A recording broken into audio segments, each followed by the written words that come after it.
kaum muslimin, nanti tolong dibaca di kitab ensiklopedia akhir zaman. Ada satu lagi, kemunculan Al-Mahdi ditandai dengan wafatnya seorang lelaki yang berjiwa mulia, yang berhati mulia. Laki-laki ini dicintai oleh seluruh orang-orang beriman satu bumi. Laki-laki ini dicintai oleh seluruh malaikat di langit. Dia dibunuh laki-laki tersebut. Coba nanti dibaca. Nanti tolong dibaca tentang kemunculan Al-Mahdi ya. Bab Al-Mahdi, insyaallah nanti pas kita break sebentar, saya akan carikan di halamannya. Hanya di situ Nabi mengatakan hadis ini sahih. Hadis ini sahih di mana Rasulullah SAW mengatakan bahwa yang memimpin nanti adalah Al-Mahdi, ditandai dengan terbunuhnya seorang lelaki yang sangat dicintai oleh orang-orang beriman di muka bumi. Kematiannya menyebabkan marah orang-orang beriman. Awas, orang beriman. Kalau orang munafik, orang Islam abangan, nggak peduli, mau mati-matilah. Tapi kalau orang beriman sakit pak, sangat-sangat terpukul dengan wafatnya orang yang dicintai itu. Siapakah kira-kira orang ini? Siapakah kira-kira orang ini? Jangan berspekulasi. Karena saya baru menceritakan Raja Salman. Jangan berspekulasi. Orang ini dicintai di bumi oleh orang-orang beriman dan dicintai oleh seluruh malaikat di langit. Terbunuhnya dia, berarti dia dibunuh ya. Terbunuhnya dia, marahlah orang-orang beriman satu bumi, marahlah orang-orang beriman satu langit. Setelah kematiannya itu, maka muncullah Al-Mahdi. Al-Mahdi yang menjadikan suasana kembali kondusif. Siapakah orang tersebut?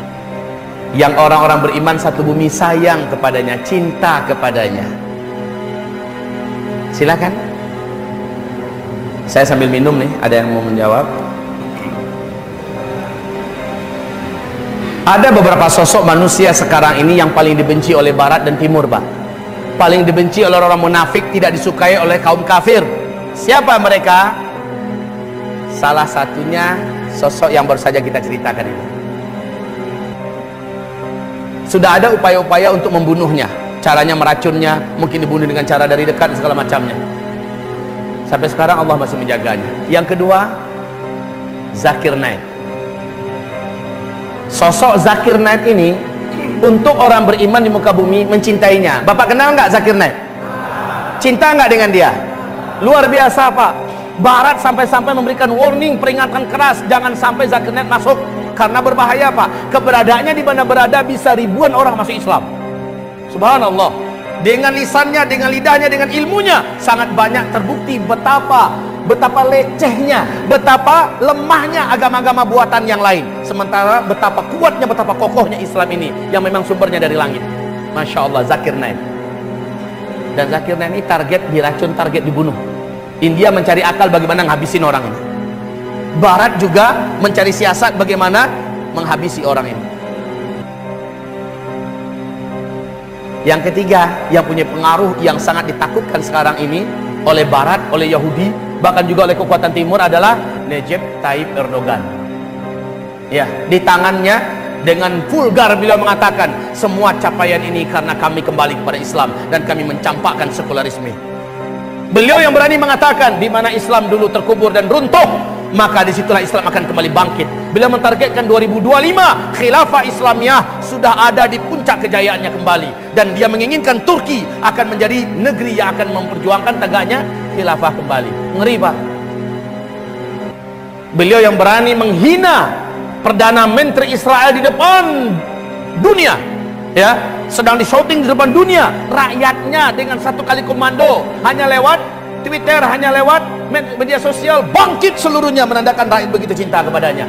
Hanya 10 tahun Pak, IMF dulu yang melilit Turki ini dengan utang. Setelah 10 tahun IMF yang berutang pada Turki. Masya Allah. Di bawah kepemimpinan Erdogan, masjid-masjid penuh, padat di mana-mana, para hafiz bermunculan. Di zaman Erdogan, Masya Allah, teknologi Pak, satu di antara 3 teknologi yang ada di Amerika, Turki salah satunya yang terbaik. Pesawat maskapai penerbangan Turki 3 tahun berturut-turut menjadi pesawat terbaik. Kekayaan Turki hari ini mengalahkan seluruh kekayaan yang ada di Eropa. Masya Allah. Untuk di NATO, kekuatan militer terkuat adalah kekuatan militer Turki, dan itu di bawah kepemimpinan Erdogan. Dan selalu Erdogan mengatakan, ini karena Islam, ini berkat Islam. Subhanallah, persis seperti kata Umar bin Khattab, nahnu qaumun a'azzanallahu bil Islam, fama tabtaghaina al-izzata bighairi al-Islam adzallana Allah. Kita ini adalah satu bangsa yang dengan Islam Allah mengagungkan kita, Allah menguatkan kita, Allah membesarkan kita. Maka siapa yang mencari keagungan dan kebesaran tidak dengan Islam, Allah akan hinakan kita. Sekarang ini dipahami dengan baik oleh Erdogan. Maka Erdogan berkata, karena kami kembali kepada Islam, semua capaian ini kami dapatkan. Kami campakkan sampah-sampah pemikiran manusia di dunia. Subhanallah, Erdogan target untuk dihabisi, Pak. Allah masih melindungi beliau. Jadi ada 3 sosok nih. Apakah kita akan tujukan hadis tadi untuk salah satu yang 3 sosok ini? Saya katakan jangan berspekulasi dan jangan melakukan tahmin. Ya, belum tentu mereka. Bisa jadi mereka, belum tentu mereka. Cuman sosok mereka saat ini betul-betul mendatangkan rasa izzah, bangga, bahagia kepada Islam dan orang-orang beriman. Betul? Ada yang nyeletuk kepada saya waktu saya memberikan seminar 2 hari di Pekanbaru, Masjid Agung An-Nur Pekanbaru. Ustaz, bisa jadi Habib Rizik. Saya katakan Habib Rizik baru-baru ini dunia mengenalnya. Selama ini beliau baru kelas lokal, kelas nasional. Sekarang dunia mengenalnya. The man of the year, a man of the year, ya. Itu beliau 2016, baru-baru ini. Apa nggak mungkin beliau, Ustaz? Beliau kan keturunan Rasulullah SAW dan bla bla bla bla bla bla bla bla bla bla. Memang secara silsilahnya ada nasab yang sampai kepada Husain bin Ali kepada Habib Rizik. Kaum muslimin yang kami muliakan, saya katakan saya tidak berani berspekulasi siapa saja. Nah, kaum muslimin, bisa jadi beliau salah satu yang akan dibunuh. Wallahu a'lam. Apa tadi? Apa tadi? Terbunuhnya nafsun zakiyah. Ya, terbunuhnya nafsun zakiyah atau orang yang punya jiwa yang mulia. Terbunuhnya seorang lelaki yang mempunyai jiwa yang mulia, yang kematiannya menyebabkan kemarahan orang-orang beriman satu bumi dan kemarahan malaikat-malaikat di langit.